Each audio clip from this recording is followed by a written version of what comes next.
Taking action or you're gonna die is the way that you really have to view your life when it comes to you ascending to a new paradigm. Now, you may be like, what? Well, I move. I'm a human. I'm taking some action. No. Are you taking right action? Are you taking what you need to do into account in order to get yourself to the next level, and then the next level, and the next level? Or are you just like, I'm gonna get by. The world is a hard place. I'm coping. I'm at the mercy of my environment. Or are you gonna take the frame of thriving, that things are in abundance, that there's no scarcity that you need to cope with? Are you gonna take action? Are you gonna take massive action? And where's that motivation for that action even coming from? Is it coming from within yourself, where you're generating your own amusement in your journey through life? A day in the life of insert your name here. Are you taking action for yourself, or is it external things, whether it be people telling you what you should be doing, what life path you should be taking, or societal structures that are like, oh, you could go this way, or you could pick this path to go, or you could pick that path to go, but stay in the good view of what the people normally do, because they've done it before, and you can follow in their footsteps and be just like them and get that high accolade. But none of that will end up, being able to fuel you in terms of taking right action or taking massive action unless you really come from a place of you and understanding you and what you want to get out of life. And that comes to you giving yourself some self-love on a regular basis. Really getting to, curate and nurture the things that you intake and the things internally that you decide to embody. Drinking water. Oh yeah, meditation, drinking water, surrounding yourself with the right people, not necessarily people who you know. Sometimes it's cool, you just gotta spend less time with them, put them on the side. But like that saying where it's like, pick 5 people, and they're your most like the ones you hang out with, or something like that. You're influenced the most by the closest 5 people around you. Like, that's how you behave. Boom. And if you don't have friends, make internet friends with those people. And they may be celebrities. Oh, I can't get to them because they're famous. Well, they put out content, Consume their and content. it's free content. Tweets, books, YouTube videos, TikToks, whatever it may be. You can just, instead of watching junk on Netflix, hey, there's a lot you can learn from Netflix. Shout out Netflix. But if you're not, looking at it with a curated eye, then any content you're consuming is just going to be like stimulus. I'm taking action. I'm learning from Netflix of how to laugh, which is important. But going back to the point of you're like the people you surround yourself with, if you want to take right action and start to curate your circle, pick your favorite people who you aspire to be. Make sure that, you know where they're coming from with the information they're putting out, and it's not just to validate you. It's actually valuable and practical action that you can take off of it. And then just nurture yourself in that. Instead of scrolling down Instagram or on YouTube wormholes and TikTok, you can be like, all right, I like these 5 people. They're very successful in ways that I like to be successful. And then just consume. So that way, you have a better idea of, what is a good environment to be in. You're not as confused by the societal structure of, oh, you have to do it this way. You can then see, oh, these people got successful different ways. I can also make my own way of getting successful. And, you've blocked out the people who you surrounded yourself who weren't pouring into your cup. And not to say you want a bunch of yes men who are like, oh, yes, you're awesome, keep on doing it. But people who actually, are trying to grow with you. So, curating your circle, giving yourself self-love, really coming from a state of, nurturing yourself through water, meditation, all these other things. It's a great way to give yourself... Foods. Oh, clean foods. What? Shout out Mark Hyman.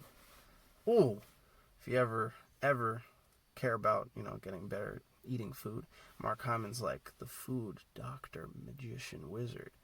It's like, you used medicine before. Well, what if I told you all the things in the medicine are in the food?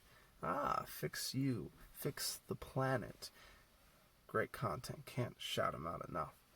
But with all these good things that you're doing for yourself, it's all with the intent of taking right action.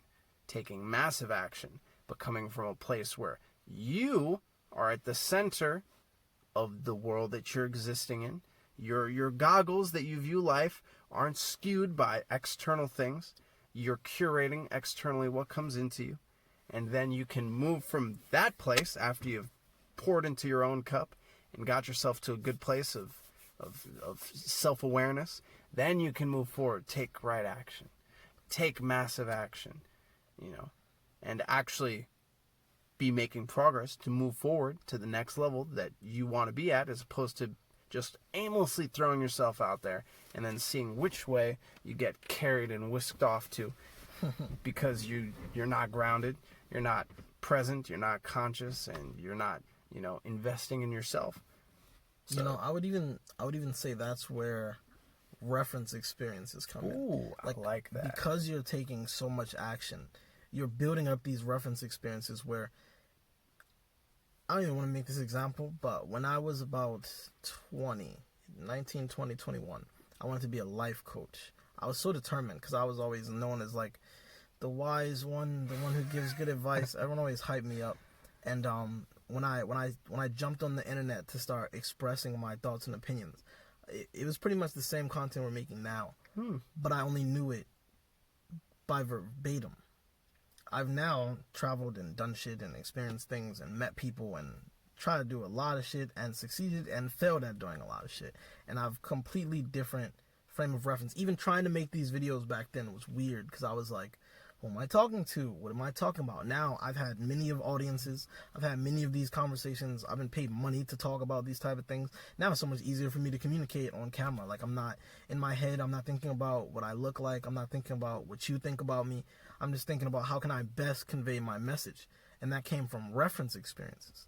Especially if you look at it as, I don't want to use game, but let's talk about flirting and meeting people of the opposite, or people that you're attracted to, actually, because but when you first get into this, it's a little bit different because you're like, what do I say? What do I do?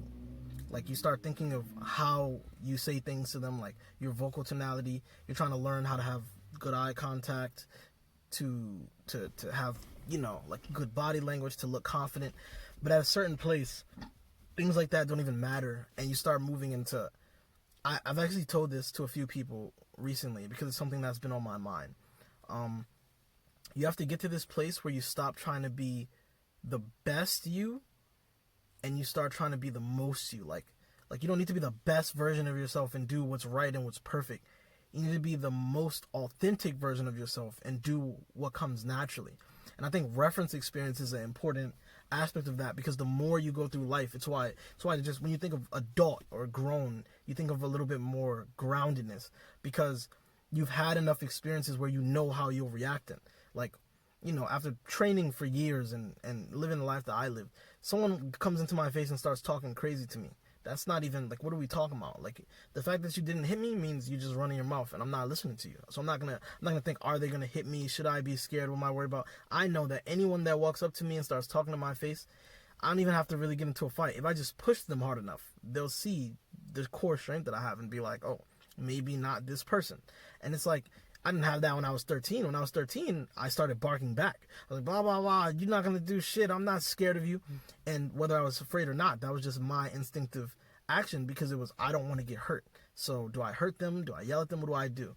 Now, as an adult, let's say, if I'm comparing this to a time in life, 15 years later, I guess, from like one of the earliest times I could think of those situations, I don't even, first of all, that type of stuff doesn't even happen to me to begin with. I've been grounded and centered for such a long time now that I don't even run into hostility or aggression that often, because I was in that place where I was a victim. But through all the reference experiences, through all my learned experiences, through the way that I've went through life, I've now like adapted the type of lifestyle where the things that I want are more so what comes to me naturally.